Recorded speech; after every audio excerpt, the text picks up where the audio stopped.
भारी तबाही मची हुई है। खबर है कि हिजबुल्लाह के 200 ठिकानों को तबाह कर दिया गया।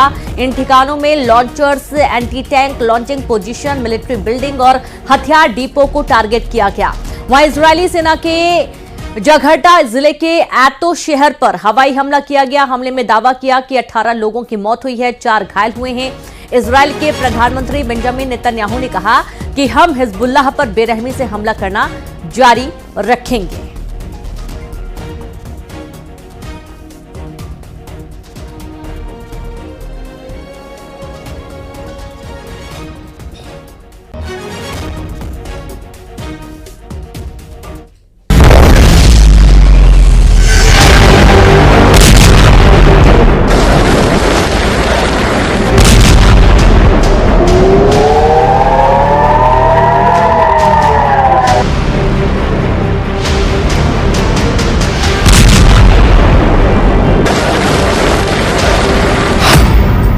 हिजबुल्लाह का इजराइल पर सबसे बड़ा हमला।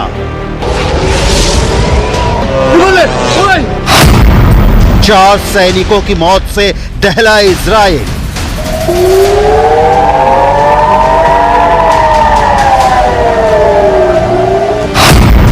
साठ लोगों के घायल होने से हाइफा में मची हलचल।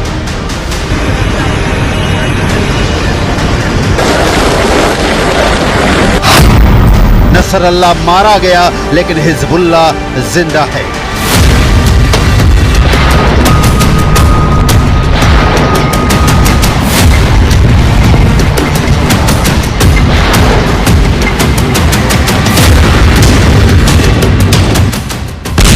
हिजबुल्लाह का कमर तोड़ने वाले अटैक के बाद इजराइल इस मुगालते में था कि अब कम से कम हिजबुल्लाह इजराइल के खिलाफ डायरेक्ट अटैक नहीं करेगा।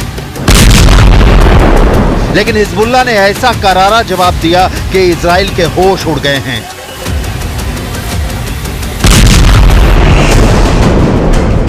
रक्षा मंत्री Yoav Gallant, army chief Herzi Halevi दौरे पर हैं। हिजबुल्लाह ने गोलानी ब्रिगेड के ट्रेनिंग कैंप पर जबरदस्त हमला किया है। हमला इतना जोरदार था कि इजरायली डिफेंस फोर्स के 4 सैनिकों की मौत हो गई। हिजबुल्लाह ने इजरायल पर हमला उस दिन किया जिस दिन अमेरिका ने third missile defence system Israel की सुरक्षा में तैनात करने की घोषणा की। यह हमला किसी रॉकेट या मिसाइल से नहीं बल्कि ड्रोन से किया गया। यह हमला इतना सटीक था कि इजरायल को भी मानना पड़ा कि इस हमले की वजह से उसे भारी नुकसान उठाना पड़ा है। हिजबुल्लाह के छोड़े 2 ड्रोन में से एक को इजराइल के एयर डिफेंस सिस्टम ने इंटरसेप्ट किया, यानी रोकने में सफल रहा। लेकिन दूसरा drone Golani brigade training base पर तबाही मचाने में कामयाब रहा।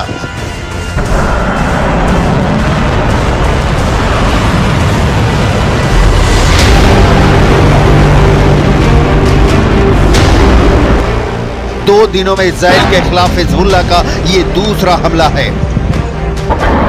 जब हिजबुल्लाह ने सेंट्रल इजराइल के बिन्यामिना के पास एक मिलिट्री बेस पर ड्रोन से बड़ा हमला किया है। इजरायली मीडिया रिपोर्ट में कहा गया है कि इसने बेस के अंदर एक डाइनिंग हॉल को निशाना बनाया था। यह हमला उस वक्त हुआ जब इजराइल के सैनिक खाना खा रहे थे। कहा जा रहा है कि ड्रोन के आने के पहले कोई सायरन नहीं बजा था, जिससे सैनिकों को सुरक्षित होने का मौका नहीं मिला।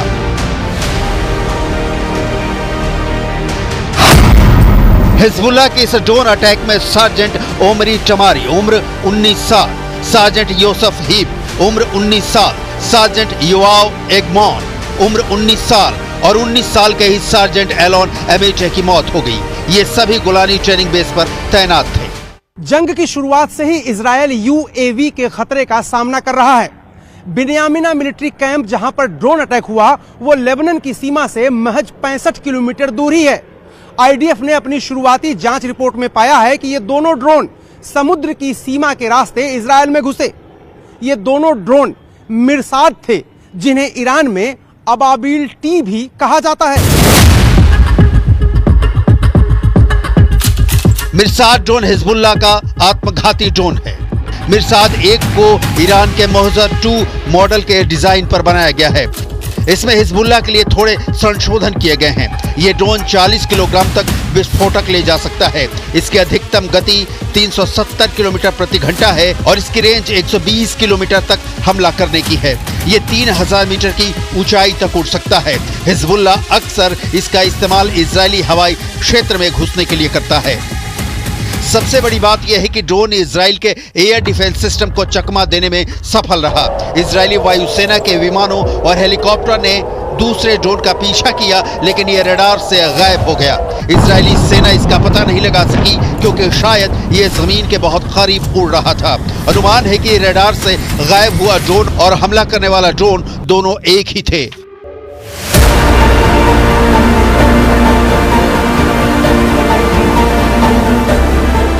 फिलहाल इजरायली सेना इसकी जांच कर रही है। תוצאות קשות, יש נפגעים. בשלב שאנחנו נמצאים פה עכשיו, שליטה מבצעית מלאה על האירוע. כל הנפגעים פונו לבתי החולים. אנחנו עכשיו עסוקים בליצור קשר עם משפחותיהם.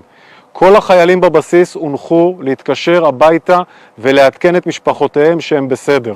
कोई सायरन भी नहीं बजा, जिसकी आवाज हमला होने के बाद हाइफा शहर की सड़कों पर सुनाई पड़ रही है। लिहाजा सैनिकों को संभलने का मौका भी नहीं मिला। जिस बिन्यामिन मिलिट्री बेस पर गोलानी ब्रिगेड को हिजबुल्लाह ने टारगेट किया, उसकी डिटेल भी देखिए।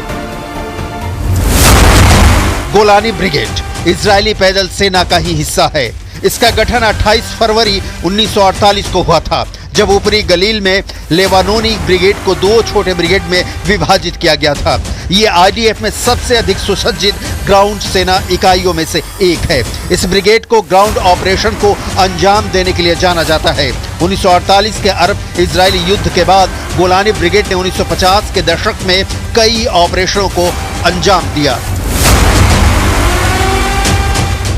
इजराइल पर ताजा हमले ने यह क्लियर कर दिया है कि इजराइल के इस दावे में 100% सच्चाई नजर नहीं आ रही है कि उसने हिजबुल्लाह के सारे टॉप कमांडर मार गिराए हैं और हिजबुल्लाह के ठिकानों पर लगातार हमले कर उसे करीब करीब ध्वस्त कर दिया है। इस बीच इजराइल में ईरान किस तरह से एक्टिव है, ग्राउंड जीरो से ताजा रिपोर्ट भी देख लीजिए। ईरान के लिए काम करने के शक में एक पति पत्नी को तेल अवीव में पकड़ा गया। इनको इजराइल के बड़े अधिकारियों को जान से मारने की जिम्मेदारी सौंपी गई थी। इनको कारों में आग लगाने का भी जिम्मा दिया गया था और कुछ हफ्ते पहले ही इनकी टेलीग्राम के जरिए भर्ती की गई थी। हिजबुल्लाह ने इजराइल के पोर्ट सिटी हाइफा को टारगेट कर रखा है। कुछ हफ्तों में सबसे ज्यादा रॉकेट हाइफा पर ही दागे गए हैं। दावा किया जा रहा है कि 10 प्रोजेक्टाइल लेबनान की सीमा से हाइफा की तरफ दागे गए हैं, जिनमें से ज्यादातर रॉकेट को इंटरसेप्ट कर लिया गया है, जबकि बाकी रॉकेट खुले इलाकों में गिरे हैं। इजराइल के हाइफा से आया एक चौंकाने वाला वीडियो देखिए। ये वीडियो हाइफा के होलसेल मार्केट का है, जहां लोग कामकाज में जुटे हैं, लेकिन तभी अचानक एक मिसाइल का टुकड़ा यहां गिरता है और यह शख्स घायल होने से बाल बाल बच जाता है। हिजबुल्लाह के हमले का करारा जवाब। इस बीच इजरायली एयरफोर्स ने दक्षिणी लेबनान में बहुत बड़ा हमला किया है। हिजबुल्लाह के 200 ठिकानों को तबाह कर दिया है। इन ठिकानों में launchers, anti tank launching position, military building और हथियार डिपो को टारगेट किया गया है। ये तस्वीर लेबनान के नबाती की है, जहां कमर्शियल मार्केट पर भीषण हमला किया गया है। दक्षिणी लेबनान के नबाती में भयानक तबाही हुई है। शहर में दूर दूर तक कोई नहीं दिखाई दे रहा है। सिर्फ तेज रफ्तार गाड़ियां और इजराइल के हमलों का बारूद सड़कों पर देखा जा सकता है। नबातीह दक्षिण लेबनान का एक बेहद अहम शहर है, लेकिन अब यह शहर किसी शमशान में तब्दील हो चुका है। लेबनान के नबातीह में जबरदस्त बमबारी हुई है। न्यूज़ 18 संवाददाता रिफत इस वक्त उसी इलाके में हैं। कैसा है नबातीह का हाल, आपको दिखाते हैं। नबाती बहुत ही अहम शहर है साउथ बेरूत में, और ये बॉर्डर के साथ का एरिया है, और अभी भी ऊपर से जो है वो इजरायली ड्रोन घूम रहे हैं। मैं पूरी तरह से दिखाने की कोशिश करूंगा कि क्या कुछ तबाह हुआ है। ये नबाती का एरिया है और नबाती एक बड़ा मार्केट है, और इस मार्केट में अब हर तरफ से बर्बादी हुई है। यहाँ आप मुश्किल से ही किसी शख्स को देखेंगे। सारे लोग यहाँ से निकल चुके हैं, सिर्फ कुछ रेस्क्यू ऑपरेशन वाले लोग हैं। बाकी ये आप देख सकते हैं यहाँ पे क्या है हाल। सब कुछ यहाँ पे तहस नहस हो गया है। गाड़ियाँ, ये स्ट्रीट्स और ये सब तबाह हो गया है। ये देखिए, लेबनान का विध्वंस तय दिख रहा है, लेकिन इजराइल पर हिजबुल्लाह ने जिस तरह से हमला किया है, उसने सारे सवाल खड़े कर दिए हैं कि इजराइल इस इंतजार में बैठा है कि वो ईरान के खिलाफ पलटवार करेगा, और आलम यह है कि ईरान के प्रॉक्सी हिजबुल्लाह के हमले से ही इजराइल खुद को सुरक्षित नहीं रख पा रहा।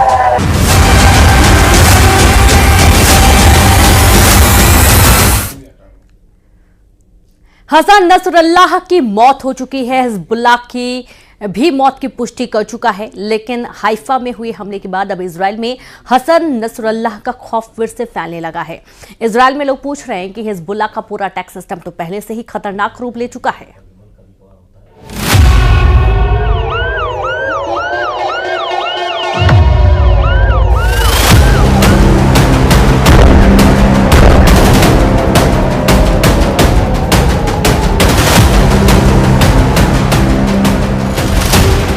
हाइफा अटैक ने साबित कर दिया है कि इजराइल और हिजबुल्लाह का युद्ध फंस चुका है।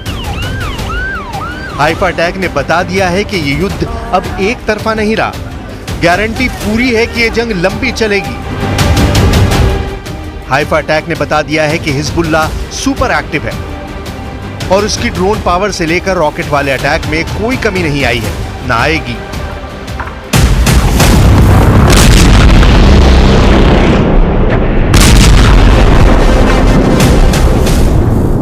हाइफा में इजरायली अड्डों पर जिस तरह हिजबुल्लाह के ड्रोन फटे, वो नेतन्याहू की आर्मी के लिए बहुत बड़ा झटका कहा जा रहा है। हिजबुल्लाह का C3 इस वक्त इजराइल के लिए सबसे बड़ा खतरा बन गया है। C3 का मतलब 3C। 3C के मायने कमांड, कंट्रोल और कम्युनिकेशन। यानी हाइफा अटैक ने बता दिया है कि हिजबुल्लाह का C3 बरकरार है। अब सवाल उठ रहा है कि जो लीडरशिप और फोर्स का ऑर्डर हसन नसरल्लाह के वक्त मौजूद था, वो अब भी जिंदा है, या ये कहें कि हसन नसरल्लाह मरकर भी हिजबुल्लाह को कंट्रोल कर रहा है। यही मैसेज पूरी दुनिया को जा रहा है।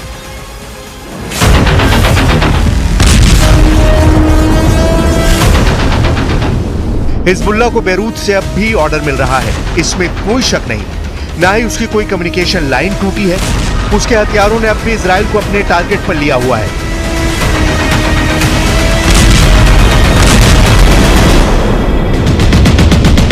ये सब तब देखा जा रहा है जब दक्षिण बैरूत को मिटाने के लिए इजराइल लगातार हमले कर रहा है।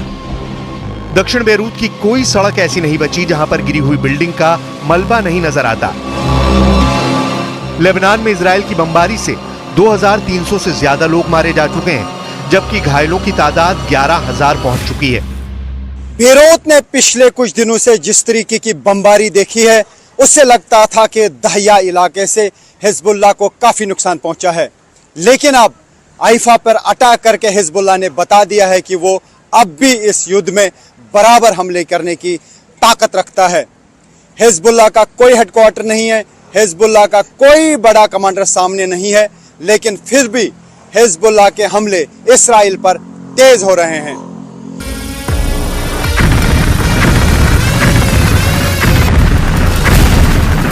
हिजबुल्लाह का मकसद साफ है और हाइफा से आने वाली तस्वीरें उसके मकसद को पूरा भी कर रही हैं। हाइफा की सड़कों पर एम्बुलेंस और मिलिट्री की गाड़ियों को दौड़ता हुआ देखकर पूरा इजराइल ही नहीं, अब दुनिया पूछ रही है कि हसन नसरल्लाह और उनके कमांडरों को मारने के बाद भी हिजबुल्लाह का नेटवर्क कैसे चल रहा है।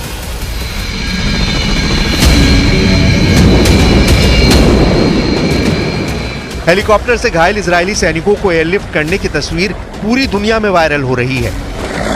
हिजबुल्लाह के पास एयरफोर्स नहीं है, लेकिन वो ड्रोन से हमले करके ये बताना चाहता है कि वो इजराइल को बराबर का जवाब देना चाहता है। हिजबुल्लाह साबित करना चाहता है कि इजराइल दक्षिण लेबनान में घुसकर जो ऑपरेशन कर रहा है, उसका जवाब वो हाइफा में दे रहा है।